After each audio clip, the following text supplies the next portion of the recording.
pas du tout là-dessus. Mon doctorat portait sur les relations internationales et notamment la question de la guerre.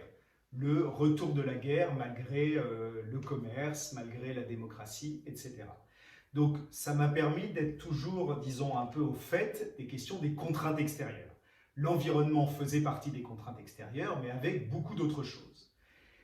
Dans les dernières années, avec l'enchaînement des crises, les gilets jaunes, le Covid, etc., je me suis de plus en plus posé la question de qu'est-ce que l'on pourrait faire aujourd'hui en France pour améliorer la situation.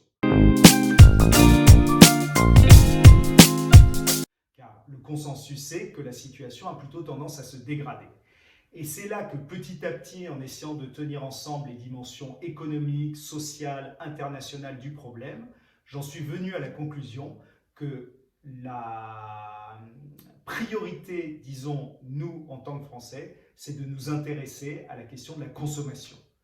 Nos gouvernants se sont beaucoup focalisés sur la production et les exportations. Je crois que nous avons aujourd'hui intérêt à aller regarder du côté de la consommation et des importations.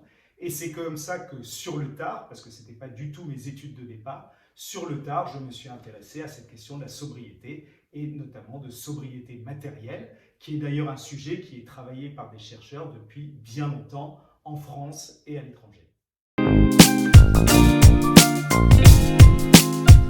Je me suis beaucoup intéressé aux questions économiques, qui n'était pas ma formation de base, puisque j'ai fait de la science politique. Donc pour l'économie, comme tout chercheur en début de recherche, je suis allé voir les ouvrages des économistes, les papiers qui se publiaient sur ces questions-là, mais surtout, j'ai eu besoin d'aller travailler sur les données, et ça, les données, en fait, on a la chance de l'en trouver assez facilement.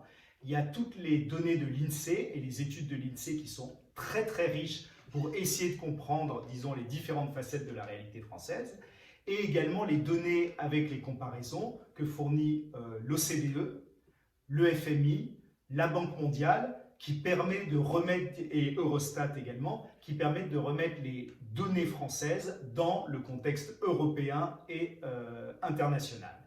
Et en plus de ça, on a la chance en France d'avoir des différentes organisations faisant des études très intéressantes, même si en général je n'en partage pas les conclusions, qui sont notamment la Cour des comptes, le Conseil d'analyse économique, France Stratégie, et qui sont donc beaucoup d'organismes différents, l'OFCE, etc., qui fournissent des études sur tout un tas de sujets, et notamment des sujets traités dans ce livre.